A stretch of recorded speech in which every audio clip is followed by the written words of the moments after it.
alam nyo po ba na tila umiinit ng umiinit itong usapin patungkol po dito sa motion ni Senator Dante Marcoleta na teleconference mga kababayan para na sa ganon yung kanilang mga kaalyadong makukulong mga kababayan tila makakapasok pa rin o makakaboto pa rin kahit walang presensya dyan po mga kababayan sa Senado o walang appearance dyan po sa Senado. So ngayon mga kababayan, kung matatandaan nyo noong mga nakarang araw, di po ba isa si Senator Erwin Tulfo sa mga tumutol at pinunto talaga o diretsahan talagang sinabi ni Senator Erwin Tulfo mga kababayan na kaya po isinusulong at minamadali at binabraso yung motion na yan ni Senator Dante Marcoleta ay dahil nga po dun sa mga kaalyado nila na posibleng makukulong katulad din na Jingo Estrada, Joel Villanueva at Senator Bato de la Rosa. So ngayon mga kababayan, meron pong sagot dyan etong si Senator Dante Marcoleta. At sinabi niya dito mga kababayan na mukhang tuwan-tuwa daw etong si Senator Erwin Tulfo kung may makukulong na kasamahang senador. So ngayon ito i-play po natin. Yun ang kanya siniisip. Yun ang iniisip niya. Pero Kaya ba ayaw niya ring madaliin namin? Dahil gusto niyang may makulong. Ganun ba? Because that argument can cut both ways. O, parang tungtuwa ba siya na mayroong makulong sa amin na hindi namin magamit yun? Kung talaga nagmamalasakit ka at we are colleagues here in one institution, dapat hindi siya magsasabi ng gano'n. Di ba? Pero ganun po bang intention, sir? Para po sa possible na makulong or wala dito? Sabi ko, Yun ba kanina intention, pa, sir? hindi dahil lamang doon. Ang sinasabi ko, maski ang COMELEC, pinayagan na nga.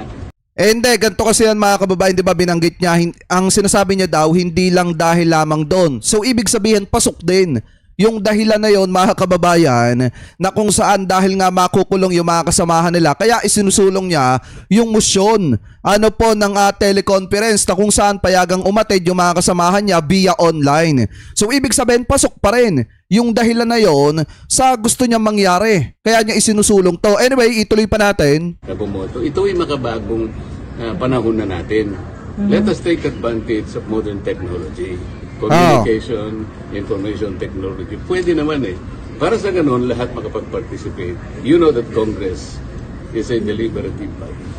It's a parliamentary institution. So lahat dapat magampanan ang tungkulin. Bakit mo i-deny sa kanya yun? Sabi naman namin doon, under justifiable conditions or situations. So, paliliwanag na, hindi pa nga kami makapag-debate. Okay, talagang kikil na sila. So pwedeng lumabas po sana yun sa debate, sir? Sana nga, ganun lang. Kung hindi na... Hindi, ang problema kasi mga kababayan, nagsusulong na agad sila ng botohan. Paano mo nga naman pagbobotohan yung isang bagay na hindi mo naman alam kung ano yung nilalaman nitong motion na isinusulong ni Senator Dante Marcoleta.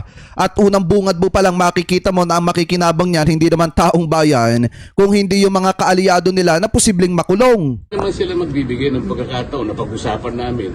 Ako, kamumusyon ko pa lang talaga nakala mo yun. Parang meron silang piniprevent na may... sila pala yung... Ang iisipan pala nila, ganun eh. Kami wala kaming iniisip na gano'n. Yun ang ayan. So yan po yung sagot ni Senator Dante Marcoleta na ang iniisip ni Senator Erwin Tulfo daw, medyo tuwan-tuwa daw siya kapag may mga kasamahan sila na senator na makukulong. Mga kababayan, kaya niya daw sinasabi yung mga bagay na yon. So ngayon, kung babasahin po natin itong nakita nating balita, galing po sa People's Tonight, sabi po dito mga kababayan, eto raw, determinado ang miyembro ng minority bloc na harangin ang panukala ni Senator Dante Marcoleta na payagang makadalo sa plenary session ang kanilang kasamahan sa pamamagitan ng teleconference kahit walang justifiable reason tulad ng nakasaad sa umiiral na Senate rules. Ayon kay Senator Erwin Tulfo, sabi daw ni Senator Erwin Tulfo, kung ipagbipilitan po nila yan, it's another day, it's another battle. Ika nga, giit ni Senator Erwin Tulfo bilang tugon sa tanong ng veteranong broadcaster na si Orly Trinidad sa DZBB nitong Miyerkules, Mayo 27 ng umaga kung ano ang posibleng mangyayari sa Senate session sa Hunyo 1. Sabi pa dito mga kababayan, bakit very important sa kanila ito? na kailangan yung isang senador ay pwedeng umattend ng sesyon. Bakit? Tanong ng senador. Sabi pa dito, ayon pa kay Senator Erwin Tulfo malinaw sa Senate rules na maaari lamang payagan dumalo ang mga senador sa sesyon sa pamamagitan ng teleconference kung magkakaroon ng force majeure dahil sa may emergency situation tulad ng lindol, national emergency o gera sa bansa. Sabi pa dito, sinabi pa ni Senator Erwin Tulfo na halatang halata ang mga miyembro ng mayorya na natataranta na sila dahil posibleng maaresto ang kanilang mga kasamahan na sina Senator Ronald Bato de la Rosa kaya inisyuhan ng arrest warrant ang dalawa pang senador na si Jinggoy Estrada at Joel Villanueva sa mga susunod na araw. Sabi pa dito mga kababayan, bakit nagmamadali? Bakit minamadali? Tanong ni Senator Erwin na kabilang sa 10 minority black members na nag-walk out sa plenary session noong nakaraang araw bilang protesta sa motion na inihain ni Marcoleta hingil dito. So ngayon, kung titingnan po natin mga kababayan, maliwanag naman na kahit anong mangyari, talagang determinado ang miyembro ng minority na harangin talaga ito pong motion ni Senator Dante Marcoleta kasi kung titingnan po talaga natin mga kababayan, napakahigpit talaga ng Senado pagdating po sa presensya ng mga senator. Kailangan po talaga mga kababayan, yung isang senator na gumagawa ng mga panukalang batas, dapat talaga present, may appearance dyan po sa Senado, hindi po mga kababayan via online. Kaya lang naman kasi nagkakaroon ng via online, kapag may mga COVID or may mga bagyo mga kababayan o may mga lindol, yung mga pangyayaring hindi inaasahan.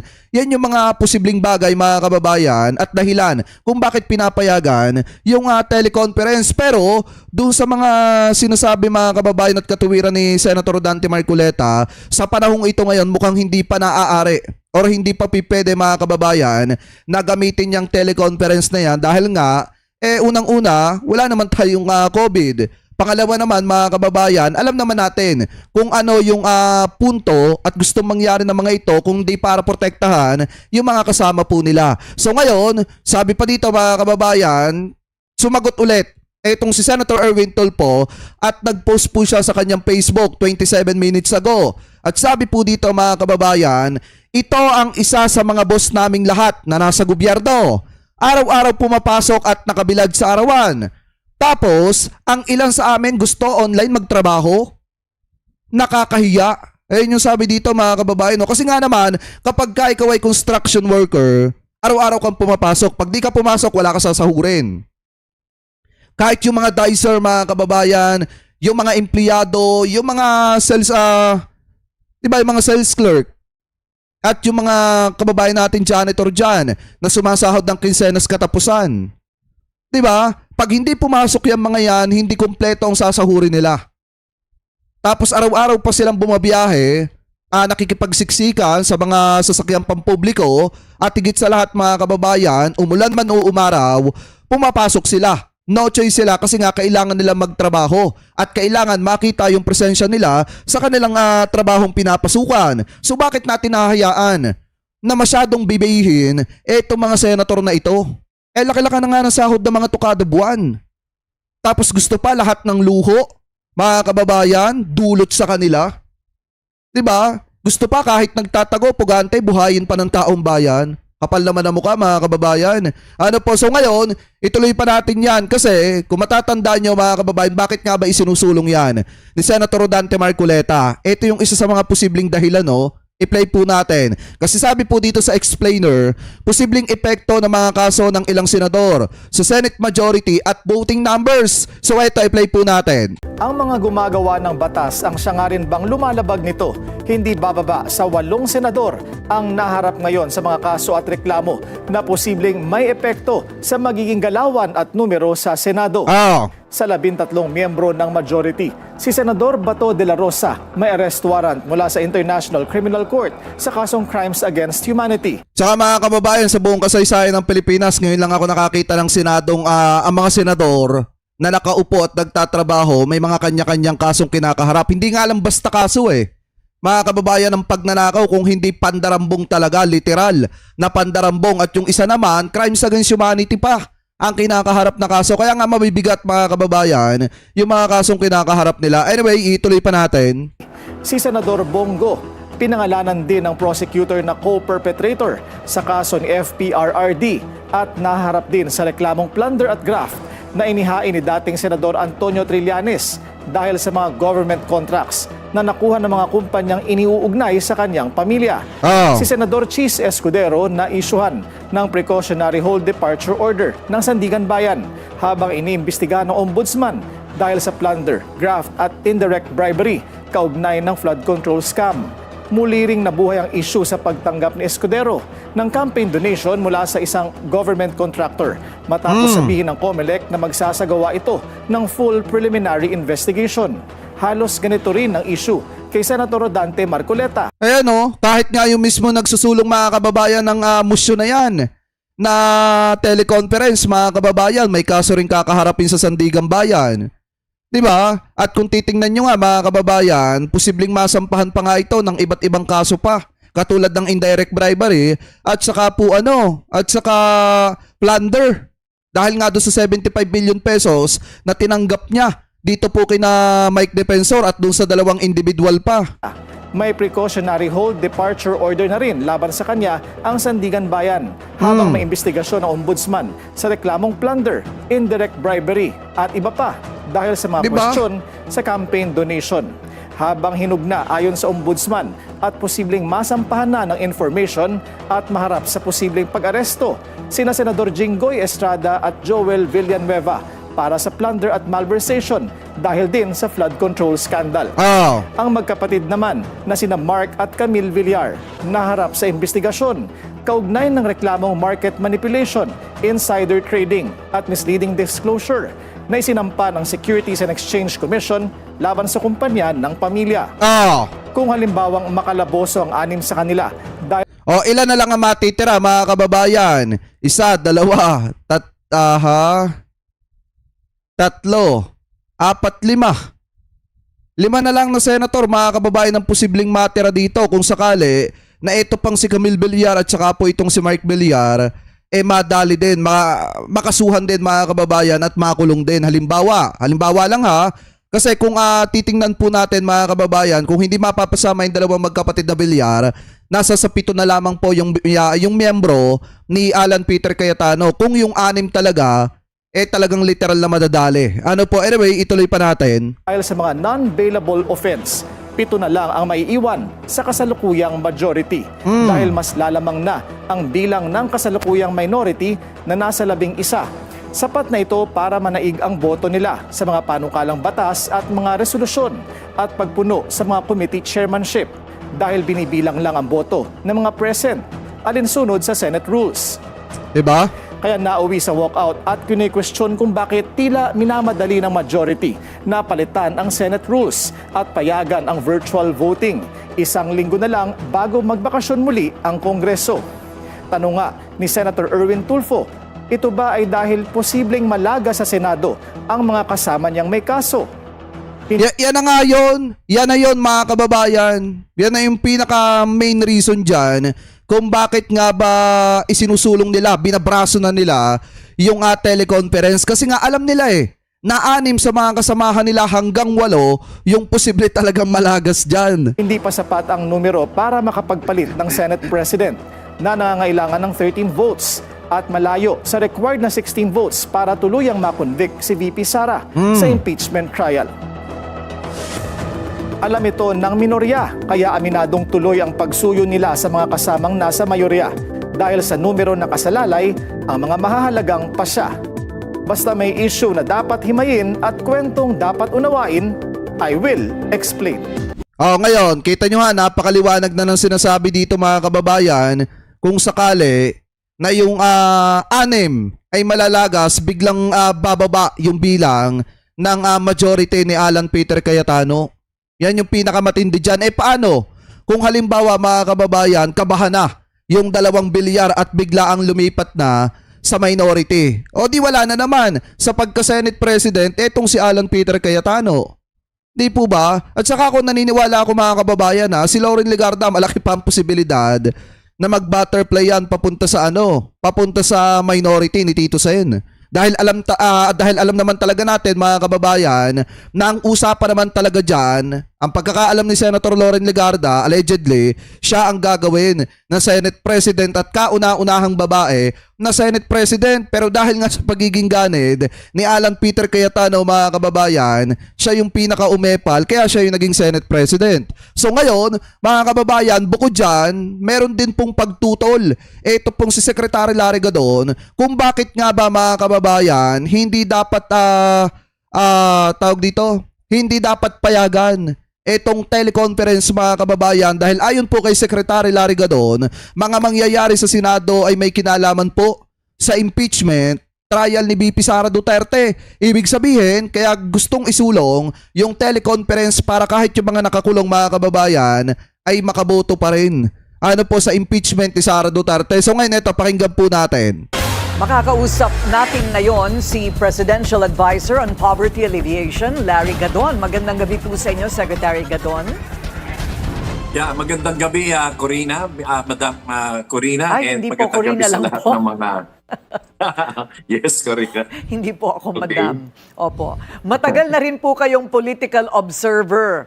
Ano po ang inyong opinion sa nangyayaring gulo dyan sa Senado? Nakakita na po ba kayo ng ganyan? At ano po sa palagay ninyo ang magiging ending ng teleseryeng ito? Yan. Okay. Okay, kita niyo yung tingin ni Miss Corina Sanchez dito sa nangyayari sa Senado teleserye. Teleseryeng ito. Ibig sabihin, alam naman natin pag sinabing teleserye naandyan na yung drama, comedy, circus mga kababayan at kung ano-ano pang iba. At kung ano-ano pang iba mga posibleng mangyari. So ngayon, ang tingin na ng taong bayan dito sa Senado, talagang teleserye na mga kababayan ay dinaig pa yung Netflix. Talagang lahat ng naandyan dyan, puro drama na lang. Anyway, tuloy pa natin. Matagal na rin ako nag-o-observe yan, ano? At ako, diretsahan, Corina. Wala na akong paligoy-ligoy. Ginawa nila itong kudita na ito to absolve VP Sara from impeachment. Siguradong i-dismiss nila yan Tama. and i-absuelto nila si VP Sara. Sigurado yan. Secondly, karamihan sa kanila may mga kaso sa flood control, scam, yung sa SEC, and itong sa donation, bale, ito'y plunder case against Senator Marcoleta. Oh, Ay, yan ang purpose nila dyan para mapura yung mga kaso nila. tama. Kaya ito talaga, hindi ako naniniwala dyan kay Senate President Alan Cayetano that this has nothing to do with impeachment. Actually, this has all something to do with impeachment. Okay. Yan talaga, huwag niyo tayong paligoy-ligoy. So nalalapit na po yung impeachment trial. Nakakalendaryo na po yan. Impeachment trial kay VP Sara.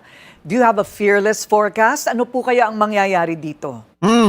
Well, ang magiging strategy naman dyan ng prosecution panel is of course is to lay down all the evidences against VP Sara. And in fact, just today I have read that they have trimmed down the presentation of evidence to the most important, to the most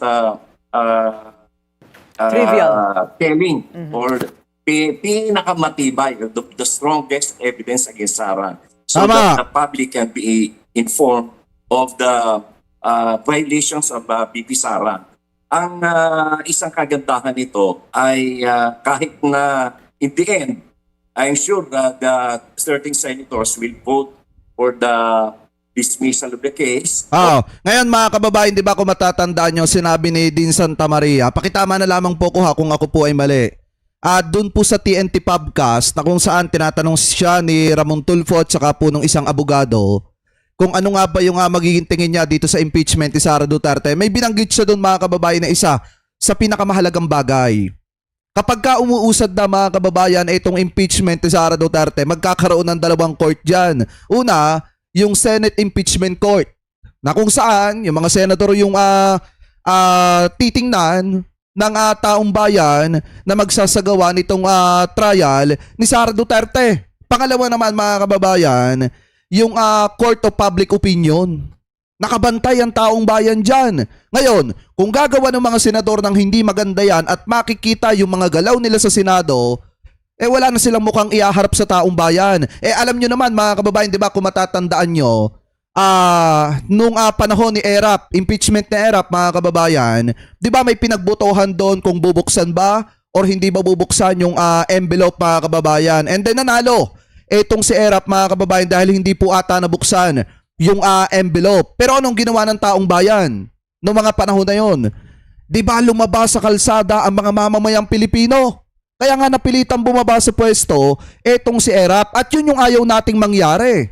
Kaya nga sana, yung mga senator dyan, ayusin ninyo yung proseso ng impeachment ni Sara Duterte kasi baka magulat kayo, yung mga estudyante lumalabas na sa kalsada, yung mga kababayang Pilipino po natin, lumalabas na sa mga kalsada at magpuprotesta. 'Di ba? Sa harap ng Senado para singilin kayo. 'Di ba mga kababayan? Sana matuto kayo sa nangyari doon sa kasaysayan. Anyway, ituloy pa natin. Or the dismissal of the case against VP Sara, I am sure that the prosecution panel will be able to lay down before the public, the Filipino people, that Sara really committed a lot of crimes in Tama. terms of the confidential funds and the intelligence funds of her office. Kasi very obvious naman yun eh. Isa nga na nga example ko dyan eh, yung sinasabi ni VP Sara na ng office niya na nagbigay sila ng 15 million doon sa Armed Forces of the Philippines sa kanilang youth seminar. Pero wala namang ibinigay. Nag-certify at nag-testify yung Armed Forces of the Philippines na wala silang tinanggap na kahit piso doon sa 15 million. Di ibig sabihin, doon pa lang huling-huli na eh. So, And of course, dito sa mga Mary Grace Piatos and all the findings of the COA. And in fact, there is an order or directive from the COA to return more or less 400 million intelligence funds that were splurged by VP Sara. All of these are documentary evidence, kaya napakadaling patunayan yan eh. Diba? And marami rin namang testigo. Ilang buwan din tayo nanood ng mga trials doon sa or investigation hearings doon sa House of Representatives. At doon ay talagang nakita natin kung gaano katibay ang ebidensya against sa VP Sara. So nasa latag po ng ebidensya talaga. So dito naman po sa isinusulong na e-voting ng Senate majority, sa palagay po ninyo ay aabot po ba sa Korte Suprema ang labanan ng minorya at mayorya? Well, sa tingin ko, oo, sapagkat Possible. ngayong araw ay nagsalita si former Senate President Tito Soto that they will bring this matter to the Supreme Court. They will challenge this rule to the Supreme Court. Ako sa tingin ko naman talaga, hindi naman dapat yon na magkaroon ng online voting dyan. Tama. We elected the senators for them to be present in the Senate in every discussion and plenary hearings. Hindi naman po pwede na lahat. Kasi sa totoo lang mga kababayan, kahit sa Amerika hindi po pinapayagan yung mga online voting na yan, yung mga online appearance nitong mga senator, mga kababayan, hindi po pinapayagan yan. Ito pakitama na lamang po ako kung ako po ay mali. Parang ito lang ata yung kauna-unahan mga kababayan ng Senate na kung saan magkakaroon ng teleconference. Di po ba? Kasi kung titingnan po talaga natin, 24 na nga lang yung senator tapos yung iba kinatatamaran pa pumasok. Gusto pa magpasarap buhay sa kanilang mga bahay, aattend lang ng konti, yun na yun, okay na. Di ba? Alam nyo, kala ko nga mga kababayan, yung BPO lang yung yung BPO lang yung work from home. Pati pala yung mga senator gusto na rin mag-work from home. Kahit wala naman mga kababayang COVID or kung anong trahedya dito sa ating bansa. Di po ba? Anyway, ituloy pa natin. I-online nila. Maraming salamat At po saka sa walang inyo. gano'n na, Yes. Corina, walang, in the tradition of the Senate, wala namang online voting sa kanila dyan. Tama. Kung absent ka. Kung ikaw ay nag-abstain sa isang boto, abstain ka. Pero hindi po pwede yan mag-online ka. Tama. Because that will serve as a bad example. Paano nila? Lahat na lang ng gobyerno, ganun ang gagawin. Tatama rin na silang pumasok at sila ay bibigay na lamang ng instructions through online. Tsaka ito na nga lang yan mga kababayan meron kasing nagsabi na mga kababayang Pilipino po natin na yung isang senator na yon ang lakas daw ng loob magsulong ng motion na yon. Kung titingnan nga daw po natin mga kababayan, ito hanggat maaari inihiwalay ko yung usaping pang-religion sa usaping pang-politika. Pero sinasabi ng mga kababayang Pilipino po natin na kapag nga ikaw ay sumamba dun sa bahay-sambahan, mga kababayan nila, hindi pwedeng online 'Di ba hindi pwedeng online kasi nga nagbabaligtad ka ng taripa. 'Di ba mga kababayan? Hindi pwedeng online. Tapos sa Senado gusto mo online yung pagpasok ng mga senator. 'Di ba? Dapat doon pa lang pinag-iisipan ng senador na 'yan, yung isinusulong niyang motion kung tama ba o hindi. Di po ba? Anyway, tuloy pa natin. And pagka magbibigay sila ng mga decisions nila through online din, hindi po pwede yun. Ayun. Okay. May mga tanong pa sana po ako pero maraming salamat po sa inyong oras. Presidential Advisor on Poverty Alleviation, Larry Gadon. Ayan. Diba? Napakaliwanag mga kababayan kasi sa tradition talaga ng Senado wala po talagang ganyan. Kapag nga ikaw ay na-late mga kababayan, gaya ng sabi ni Senator Wing Gatchalian, minamarkahan ka. Di po ba? Kapag nga ikaw ay absent mga kababayan, absent ka talaga. Kahit pa sabihin mo na gusto mong dumalaw via online. Kaya nga kung matatandaan nyo mga kababayan ito na nga lang yung isang halimbawa Di ba nung panahon nung 19 Congress, ito pong si Bong Revilla mga kababayan nagkaroon ng diferensya sa paa. Ngayon, gusto po niyang umattend mga kababayan via online. Kaso hindi siya pinayagan ni Senate President Mig Subiri noong mga panahon na yon. Kaya nga kung makikita nyo, di ba mag-aaway yung dalawa? Kasi nga, automatic mga kababayan, minarkahan ata ng absent, allegedly, ito pong si Senator Bong Revilla noong mga panahon na yon. Dahil nga, hindi po pwede talaga sa Senado yung via online. Kasi nga, ginagamit lamang yan mga kababayan kung sakaling merong bagyo, lindol, pandemic mga kababayan. Yan, dyan lang ginagamit yung teleconference na yan. Pero mga kababayan, yung gusto mangyari ni Senator Dante Marcoleta, mukhang sablay na po yan. Kasi nga, ang agenda talaga niyan, mga kababayan, to protect mga kaalyado nila, the ally. Di po ba? So anyway, kayo mga kababayan, kung kayo po ang tatanungin, ano po masasabi nyo hingil po sa usapin na yan? Comment below na lamang po kung ano po ang comment at opinion po ninyo hingil po dyan.